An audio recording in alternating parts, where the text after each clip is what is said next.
Hi friends, ನಾನು ನಿಮ್ಮ Sharan. Friends, ನಿಮ್ಮ ಚಾನಲ್ ಮಾನಿಟೈಸೇಷನ್ ಆದಮೇಲೆ ನೀವು ಫಸ್ಟು ಪೇಮೆಂಟ್ ತೊಗೊಳ್ಬೇಕು ಅಂತಂದರೆ ಮಿಡ್ಲಲ್ಲಿ ಭಾಳಷ್ಟು ಪ್ರೊಸೆಸ್ ಇರುತ್ತೆ. ಅದರಲ್ಲಿ ಫಸ್ಟ್ ಬರೋದೇ US tax, next identity verification ಇರುತ್ತೆ, ನೆಕ್ಸ್ಟ್ ಅಡ್ರೆಸ್ ವೆರಿಫಿಕೇಷನ್, ಅದಾದಮೇಲೆ ಬ್ಯಾಂಕ್ ಡೀಟೇಲ್ಸ್ನ ಆ್ಯಡ್ ಮಾಡಬೇಕು. ಫಸ್ಟು US ಟ್ಯಾಕ್ಸ್ನ ನೀವು ಫಿಲ್ ಮಾಡಬೇಕು. ಇದು ಕಂಪಲ್ಸರಿ ಇದೆ ಫ್ರೆಂಡ್ಸ್. ಮೊದಲು ಸ್ವಲ್ಪ ಅಂದರೆ 1 ವರ್ಷದ ಹಿಂದೆ ಈ US ಟ್ಯಾಕ್ಸ್ ಕಂಪಲ್ಸರಿ ಇರಲಿಲ್ಲ. ಯಾರಾದರೂ ಫಿಲ್ ಮಾಡ್ಬೋದಾದರೆ ಮಾಡಬೇಕಂದ್ರೆ ಮಾಡ್ಬೋದು, ಇಲ್ಲಾಂದರೆ ಬಿಟ್ಟರು ನಡೀತಾ ಇತ್ತು. ಒಂದು ವೇಳೆ ನೀವು ಫಿಲ್ ಮಾಡಲಿಲ್ಲ ಅಂತಂದರೆ US ಇಂದ ಬರೋ ವ್ಯೂಸ್ಗೆ 30% ಟ್ಯಾಕ್ಸ್ ಕಟ್ಟಾಗ್ತಾಯಿತ್ತು ಫ್ರೆಂಡ್ಸ್. ಈಗಲೂ ಕೂಡ 30% ಕಟ್ಟಾಗುತ್ತೆ. ಒಂದು ವೇಳೆ ನೀವು US ಟ್ಯಾಕ್ಸ್ ಫಿಲ್ ಮಾಡಲಿಲ್ಲ ಅಂದರೆ, US ಟ್ಯಾಕ್ಸ್ ಫಾರ್ಮ್ ಇರುತ್ತಲ್ಲ ಅದು ಫಿಲ್ ಮಾಡಲಿಲ್ಲ ಅಂದರೆ 30% ಕಟ್ಟಾಗುತ್ತೆ. ಇದು ಕಂಪಲ್ಸರಿ ಮಾಡಿದ್ದಾರೆ ಫ್ರೆಂಡ್ಸ್. ಈಗ ಎಲ್ಲ ಚಾನಲ್ಸ್ಗೂ ಕಂಪಲ್ಸರಿ ಮಾಡಿದ್ದಾರೆ. ನೀವು ನಿಮ್ಮ ಫಸ್ಟ್ ಪೇಮೆಂಟ್ ತೊಗೊಳ್ಬೇಕು ಅಂತಂದರೆ US ಟ್ಯಾಕ್ಸ್ ಫಾರ್ಮ್ ಫಿಲ್ ಮಾಡಲೇಬೇಕು. ಈಗ ಅದಕ್ಕೋಸ್ಕರ ಎಲ್ಲರೂ ಜಾಸ್ತಿ ಫಿಲ್ ಮಾಡ್ತಾಯಿದ್ರಲ್ಲ, ಆವಾಗ ಆಪ್ಷನ್ ಇತ್ತು ಫಿಲ್ ಮಾಡ್ಬೋದು ಅಥವಾ ಮಾಡದೇ ಇರ್ಬೋದು ಅಂತೇಳಿ ಆಪ್ಷನ್ ಇತ್ತು. ಈಗ ಕಂಪಲ್ಸರಿ ಮಾಡಿದ್ರಿಂದ ಎಲ್ಲರೂ ಫಿಲ್ ಮಾಡ್ತಾಯಿದ್ದಾರೆ.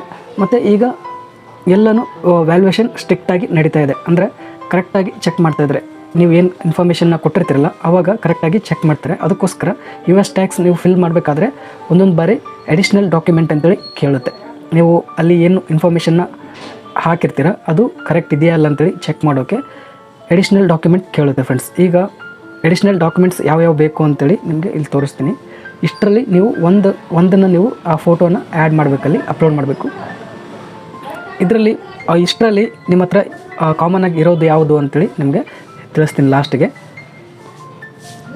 ಈಗ ನೋಡ್ತಾ ಇದ್ದೀರಾ, ಫಸ್ಟಿಗೆ drivers license, passport, tax payer certificate, other government ID ಅಂತಿದೆ, reasonable return explanation, certificate of residence, permit of residence, voter registration card, national ID card, armed forces ID card, bank ID card, schedule, next QI documentation. ಇಷ್ಟು documents additional documents ಇದೆ. ಇದರಲ್ಲಿ ನೀವು ಯಾವುದಾದ್ರೂ upload ಮಾಡ್ಬೋದು friends. ಕಾಮನ್ನಾಗಿ ಎಲ್ಲರೂ upload ಮಾಡೋ ಒಂದು ID cards ಯಾವ ಅಂದರೆ ಡ್ರೈವಿಂಗ್ ಲೈಸೆನ್ಸ್ನ ನೀವು ಅಪ್ಲೋಡ್ ಮಾಡ್ಬೋದು.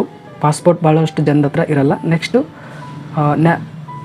ವೋಟರ್ ರಿಜಿಸ್ಟ್ರೇಷನ್ ಕಾರ್ಡ್ ಅಂತಿದೆಯಲ್ಲ, ವೋಟರ್ ಕಾರ್ಡ್, ಅದನ್ನು ಮಾಡ್ಬೋದು, ಅದನ್ನು ಅಪ್ಲೋಡ್ ಮಾಡ್ಬೋದು. ಭಾಳಷ್ಟು ಜನ ಕೇಳ್ತಾ ಇರ್ತಾರೆ ಪ್ಯಾನ್ ಕಾರ್ಡ್ ಅಪ್ಲೋಡ್ ಮಾಡೋಕ್ಕಾಗಲ್ವ ಅಂತೇಳಿ. ಇದರಲ್ಲಿ ಪ್ಯಾನ್ ಕಾರ್ಡು ಬರುತ್ತೆ ಫ್ರೆಂಡ್ಸ್. ಇಲ್ಲಿ ನೋಡ್ತಾ ಇದ್ರೆ ನ್ಯಾಷನಲ್ ID ಕಾರ್ಡ್ ಅಥವಾ ಅದರ್ ಗೌರ್ಮೆಂಟ್ ID ಅಂತಿದೆಯಲ್ಲ, ಇದರಲ್ಲಿ ಪ್ಯಾನ್ ಕಾರ್ಡ್ ಕೂಡ ಬರುತ್ತೆ. ನೀವು ಪ್ಯಾನ್ ಕಾರ್ಡ್ ಕೂಡ ಅಪ್ಲೋಡ್ ಮಾಡಿ ನೀವು US ಟ್ಯಾಕ್ಸ್ನ ಇನ್ ರಿವ್ಯೂ ಅಂತಿರುತ್ತೆ, ಅದನ್ನು ಸಕ್ಸಸ್ ಮಾಡ್ಕೋಬೋದು ಫ್ರೆಂಡ್ಸ್. ಅಂದರೆ ನೀವು US ಟ್ಯಾಕ್ಸ್ ಫಿಲ್ ಮಾಡಿದಾದಮೇಲೆ ಅಂಡರ್ ರಿವ್ಯೂ ಬರುತ್ತೆ ಒಂದೊಂದು ಬಾರಿ. ನೀವು ಕರೆಕ್ಟಾಗಿ ಫಿಲ್ ಮಾಡಿದ್ರು, ನೀವೇನು ಇನ್ಫಾರ್ಮೇಷನ್ ಕೊಟ್ಟಿರ್ತೀರ ಅವಾಗ ಕರೆಕ್ಟ್ ಇತ್ತು ಅಂತಂದರೆ ಡನ್ ಅಂತೇಳಿ ಬರುತ್ತೆ. ಒಂದು ವೇಳೆ ಏನಾದರೂ ಅವ್ರಿಗೆ ಡೌಟ್ ಬಂತು ಅಥವಾ ಏನಾದರೂ ಪ್ರಾಬ್ಲಮ್ ಇತ್ತು ಅಂತಂದರೆ ಅಂಡರ್ ರಿವ್ಯೂ ಅಂತೇಳಿ ಮಾಡ್ತಾರೆ. ಅದಾದಮೇಲೆ ಎಡಿಷ್ನಲ್ ಡಾಕ್ಯುಮೆಂಟ್ ಕೇಳ್ತಾರೆ.